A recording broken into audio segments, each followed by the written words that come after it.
CS প্রস্তুতির বিশাল জগতে আপনাদের সবাইকে স্বাগতম। আচ্ছা, আপনি আপনার জার্নির ঠিক কোন ধাপে আছেন সেটা কিন্তু একদমই ম্যাটার করে না। এই যে আমাদের আজকের আলোচনা, এটা হতে যাচ্ছে আপনার পার্সোনাল একটা রোড ম্যাপ। তো চলুন আর দেরি না করে আজ থেকেই আপনার বিসিএস জয়ের প্রস্তুতিটা শুরু করে ফেলি। দেখুন, প্রথমেই একটা কথা একদম মাথায় গেঁথে নিতে হবে, আর সেটা হলো সবার জিরো বা শূন্য কিন্তু একই জায়গায় থাকে না। ব্যাপারটা কি, তাই না? মানে ধরুন আপনার হয়তো স্কুল কলেজের বেসিকটা বেশ স্ট্রং, কিংবা আপনি হয়তো টিউশনি করান, যার কারণে অনেক কিছুই আপনার জানা। আবার এমনও তো হতে পারে যে আপনার বেসিকটা একটু দুর্বল। আপনার শুরুটা যেখানেই হোক, একদম সত্যি করে সেটাকে মেনে নিয়েই কিন্তু সামনে এগোতে হবে। তো আপনার স্টার্টিং পয়েন্টটা যেখানেই হোক, একদম চিন্তা করার কিছু নেই। আমরা এই পুরো গাইডটা এমনভাবে সাজিয়েছি যাতে আপনি আপনার নিজের অবস্থানটা ঠিকঠাক বুঝতে পারেন, আর সেখান থেকেই সবচেয়ে ইফেক্টিভ উপায়ে আপনার প্রস্তুতিটাকে সামনে নিয়ে যেতে পারেন। আচ্ছা, তাহলে আমাদের প্রথম কাজটা কি হবে? প্রস্তুতির একদম শুরুতেই আপনাকে দুটো অস্ত্র হাতে তুলে নিতে হবে। কি সেই অস্ত্র? এক, বিসিএস এর সিলেবাস, আর দুই, একটা ভালো মানের প্রশ্ন ব্যাংক। জানেন তো, অনেকেই কিন্তু এই সিলেবাসটা ঠিকঠাক বুঝতে গিয়েই অনেকটা সময় নষ্ট করে ফেলে। কিন্তু এই বেসিকটা, এই ফাউন্ডেশনটা যদি শক্ত না হয়, তাহলে সামনে এগোনো কিন্তু প্রায় অসম্ভব।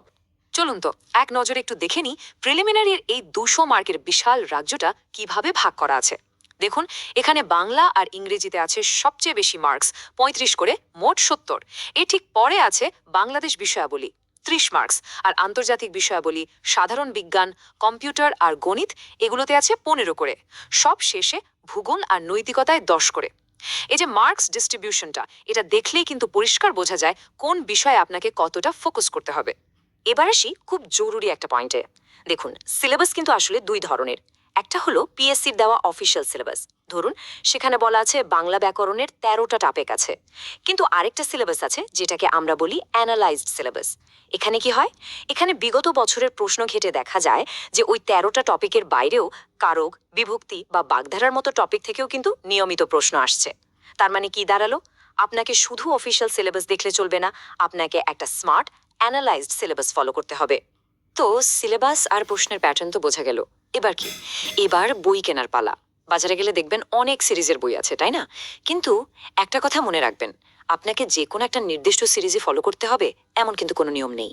সবচেয়ে জরুরি বিষয়টা হলো যে বইটা আপনার নিজের কাছে সহজ মনে হবে, যেটার লেখা আপনার বুঝতে সুবিধা হবে, সেটাই বেছে নেওয়া। আপনাদের সুবিধার জন্য এখানে কিছু জনপ্রিয় বইয়ের একটা লিস্ট দেওয়া হলো। এটা দেখে আপনারা একটা আইডিয়া পেতে পারেন। যেমন, বাংলার জন্য দেখতে পারেন যাত্রী বা অগ্রদূত, ইংরেজির জন্য বেসিকের জন্য একটা ডাইজেস্ট, আর প্র্যাকটিসের জন্য মাস্টার বা এক্সপার্ট, খুবই ভালো।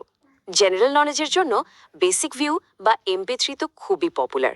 আর আইসিটির জন্য আইসিটি ভিউ বা ইজি কম্পিউটার যথেষ্ট। আর হ্যাঁ, সাথে কিন্তু একটা ভালো ডাইজেস্ট অবশ্যই রাখবেন। আচ্ছা, বইপত্র তো রেডি। এবার তাহলে মূল খেলায় নামার পালা, তাই তো? কিন্তু এখানেই কিন্তু বেশিরভাগ পরীক্ষার্থী একটা সমস্যায় পড়েন, একটা জড়তা কাজ করে। এই জড়তা কাটানোর সবচেয়ে সেরা উপায়ে বলতে পারেন প্রস্তুতির সবচেয়ে বড় হ্যাক কোনটা জানেন? উত্তরটা হলো প্রথম দিন থেকেই পরীক্ষা দেওয়া। হ্যাঁ, শুনতে হয়তো একটু অদ্ভুত লাগছে, কিন্তু বিশ্বাস করুন এটাই সত্যি। এই প্রশ্নটা মনে হয় আমাদের সবার মনেই আসে, তাই না? যে আগে একটু ভালো করে পড়ি, সিলেবাসটা তো শেষ করি, তারপর পরীক্ষা দেব। আমাদের সবার কাছেই তো এটাই স্বাভাবিক মনে হয়। কিন্তু আসলেই কি এটা ঠিক পথ? একদমই না। এই চিন্তাটাই আসলে ভুল। একটা জিনিস খেয়াল করে দেখুন তো, আপনার মাথায় যদি পরীক্ষা দেওয়ার কোনো চাপ না থাকে, তাহলে যে টপিকটা আপনি 10 দিনেও শেষ করতে পারেন না, সেই একই টপিক পরীক্ষার আগের রাতে একদিনেই কিন্তু শেষ করে ফেলেন। ঠিক কি না? এই যে পরীক্ষা দেওয়ার অভ্যাস, এটাই সেই জরুরি চাপ বা তাগাদাটা তৈরি করে দেয়। তো প্রথম দিন থেকে পরীক্ষা দিলে আসলে কি কি সুবিধা হয়? এক, এটা আপনার মধ্যে পড়ার একটা তাগাদা তৈরি করবে। দুই, প্রশ্নের প্যাটার্ন নিয়ে আপনার একটা রিয়েল লাইফ এক্সপিরিয়েন্স হতে থাকবে। তিন, পড়ার শুরুতে যে একটা জড়তা কাজ করে না, সেটা একদম কেটে যাবে, আর পড়ায় একটা মোমেন্টাম চলে আসবে। আর সবচেয়ে বড় যে সুবিধা, সেটা হলো এই প্রসেসটা ফলো করলে আপনার সিলেবাসটা কখন যে শেষ হয়ে যাবে আপনি টেরও পাবেন না। আচ্ছা, এইভাবে যদি আপনি 3-4 মাস নিয়মিত পরীক্ষা দিয়ে পড়াশোনা করেন, তাহলে দেখবেন সিলেবাসটা একবার পড়া হয়ে গেছে। এরপর আপনার প্রস্তুতিকে নিয়ে যেতে হবে নেক্সট লেভেলে। এখন আপনার ফোকাস হবে দুটো জিনিস: রিভিশন, আর নিজের দুর্বল জায়গাগুলো খুঁজে বের করে সেগুলো নিয়ে কাজ করা। আর এর জন্য আমরা একটা দারুণ সাইকেল বা চক্র ফলো করব। এই চক্রের একদম প্রথম ধাপটা কি? একটা ফুল মডেল টেস্ট দেওয়া। আর কিচ্ছু না, জাস্ট নিজের এখনকার অবস্থাটা বোঝার জন্য পরীক্ষাটা দিয়ে ফেলুন। পরীক্ষা তো দিলেন, এর পরের ধাপটা হলো সবচেয়ে গুরুত্বপূর্ণ। আপনি কোথায় কোথায় ভুল করলেন আর কেন ভুল করলেন সেটা একদম খুঁটিয়ে খুঁটিয়ে অ্যানালাইজ করা। শুধু উত্তর মেলানো কিন্তু যথেষ্ট নয়, প্রত্যেকটা ভুলের কারণটা খুঁজে বের করতে হবে। এই ফিডব্যাক লুপটাই কিন্তু আসল খেলা। ভুলগুলো তো খুঁজে বের করলেন, এবার ৩ নম্বর ধাপে আপনাকে ঠিক সেই দুর্বল জায়গাগুলো নিয়ে কাজ করতে হবে। যে যে টপিক থেকে প্রশ্ন ভুল হয়েছে সেগুলো বই খুলে আবার ভালো করে পড়ে নিতে হবে। এবং ফাইনালি আবার পরীক্ষা দেওয়া। এই যে সাইকেলটা, এটা আপনি যতবার রিপিট করবেন আপনার প্রস্তুতি ততই পারফেক্ট হতে থাকবে। আপনি নিজেই দেখবেন আপনার নম্বর আস্তে আস্তে বাড়ছে আর ভুলগুলো কমে আসছে। উন্নতির জন্য এর চেয়ে ভালো কোনো উপায় আর নেই। দেখুন, একটা কথা কিন্তু সবসময় মনে রাখতে হবে, বিসিএস প্রস্তুতি কোনো ১০০ মিটার স্প্রিন্ট না, এটা একটা ম্যারাথন। এর কিন্তু কোনো ফিনিশিং লাইন নেই। আপনি যদি কয়েকদিন পড়া থেকে একটু দূরে থাকেন, দেখবেন আপনার সবচেয়ে স্ট্রং টপিকটাও কেমন যেন কঠিন মনে হচ্ছে।